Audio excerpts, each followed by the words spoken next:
तेव्हा तेव्हा इथलं नेटवर्क कनेक्शन जो आहे तो वीक पडतो मग आत्ताचं गेलेलं फुकट गेलं, आता बोललेलं फुकट गेलं का? ठीक आहे, आमचं नेटवर्क महाराष्ट्रामधलं पक्का आहे. त्या नेटवर्कनी या महायुती सरकारला लोकसभेत हिसका दाखवलेला आहे. आणखीन आता एकच हिसका असं देऊ की हे सरकार गचका खाल्ल्याशिवाय राहणार नाही. एक मिनट पहले अभी नाना जी है मेरे साथ, उनको कल की जैसी आपने मेरी तस्वीर दिखाई, आपकी भी दिखाओ, आज की भी दिखाओ. महाराष्ट्रातलं महायुतीच्या सरकारने ज्या अंदाज अर्थसंकल्प मांडला तो फक्त घोषणाचा पाऊस होता. महाराष्ट्रामध्ये अजून जवळजवळ 12-13 जिल्ह्यामध्ये पाऊस पडला नाही. जून महिना पूर्ण संपत आला. शेतकरी आभाळाकडे बघतोय, पाऊस केव्हा पडेल. त्यांना दुबार पेरणी करावी लागली. पण महाराष्ट्राच्या विधानसभेमध्ये फेकू सरकारने या ठिकाणी जे आज अर्थसंकल्प मांडला तो घोषणाचा पाऊस पाडलेला आहे. यानंतर आपल्याला लक्षात असेल की ज्या काही घोषणा झाल्यात याच्यामध्ये काँग्रेस पक्षाने ज्या 5 गॅरंट्या दिल्या होत्या त्याचा काही थोडा अंश आपल्याला याच्यामध्ये पाहायला मिळत आहे.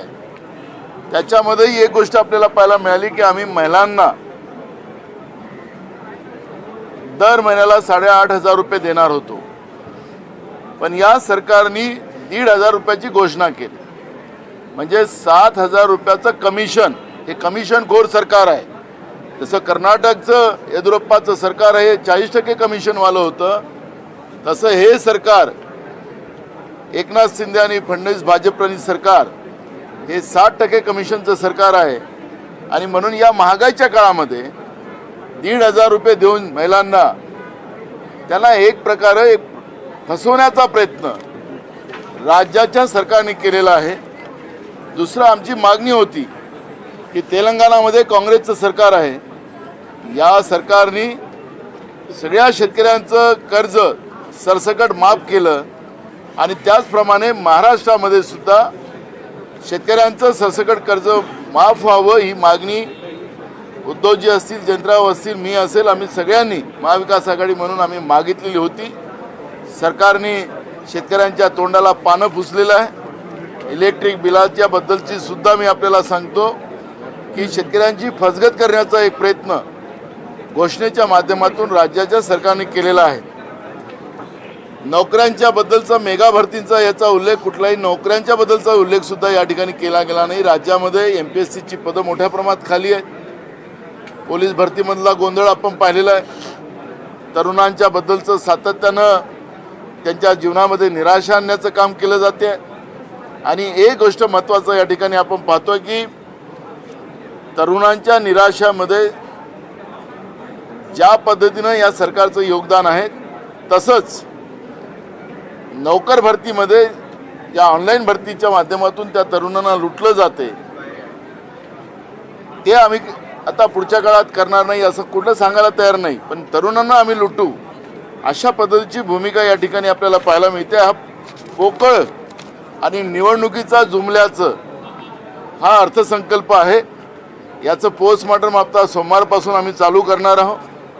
याच्यामध्ये आपण पाहिलं असेल की पहिल्यांदा हा अर्थसंकल्प असा आपण महाराष्ट्रातला पाहतोय की अर्थमंत्र्यांनी विभागनिहाय आपल्याला त्या ठिकाणी कुठल्याही घोषणा करताना नाही पाहिल्यात.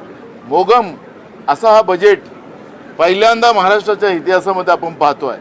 नाही तर बांधकाम विभागाला किती देणार, एज्युकेशनला किती देणार, कुठल्याही पद्धतीचं कृषी विभागाला काय देणार, इरिगेशनला काय देणार, या बजेटमध्ये आपल्याला कुठलाही विभागनिहाय अर्थमंत्र्यांच्या भाषणामध्ये उल्लेख आपल्याला पाहायला मिळाला नाही. आम्ही हे पुस्तकही पाहिलं, त्या पुस्तकामध्ये पण नाही. यांनी सांगितलं की उच्चस्तरीय आम्ही एक टीम बनवू, तिचा सुसूत्रीकरण आणणं, योजना राबवणं. जसं आत्ता उद्धवजीने सांगितलं त्याप्रमाणे आतापर्यंत या सरकारने केलेल्या घोषणेची किती अंमलबजावणी झाली त्याची श्वेतपत्रिका जाहीर करावी. हे सरकार राज्याच्या जनतेची दिशाभूल महाराष्ट्राच्या या सर्वोच्च लोकशाहीच्या मंदिरामध्ये करताना यांना थोडीशी तरी आहे की नाही असा हा प्रश्न या ठिकाणी निर्माण होतो आहे. आणि म्हणून या सरकारने हे सुसूत्रीकरणाचं म्हणजे काय? यांच्या सरकारमधलं सुसूत्रीकरण की भ्रष्टाचारामध्ये राज्याच्या जनतेच्या पैशाची लूट ज्या पद्धतीने या लोकांनी माजवलेली आहे त्याच्याबद्दलचं सुसूत्रीकरण, याचं स्पष्टीकरण यांना द्यावं लागेल. असा बोगस आणि पोकळ अर्थसंकल्प हा महाराष्ट्राच्या इतिहासातला पहिला आहे असं म्हटलं तर वावगं ठरणार नाही. आणि म्हणून आजच्या या अर्थसंकल्पाला महाराष्ट्राच्या जनतेची दिशाभूल करणारा हा अर्थसंकल्प आहे असं आमचं मत आहे. आणि म्हणून महाविकास आघाडी म्हणून अशा या फेकू आणि जुमलेबाज अर्थसंकल्पाचा आम्ही विरोध करतोय.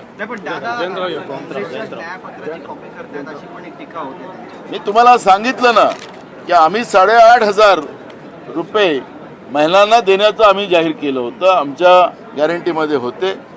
त्याच्यातले 1,500 हे देतात आहेत. आम्ही युवकांना म्हणालो, जसं उद्धवजी म्हणाले त्या, आम्ही त्यांना पण देत होतो.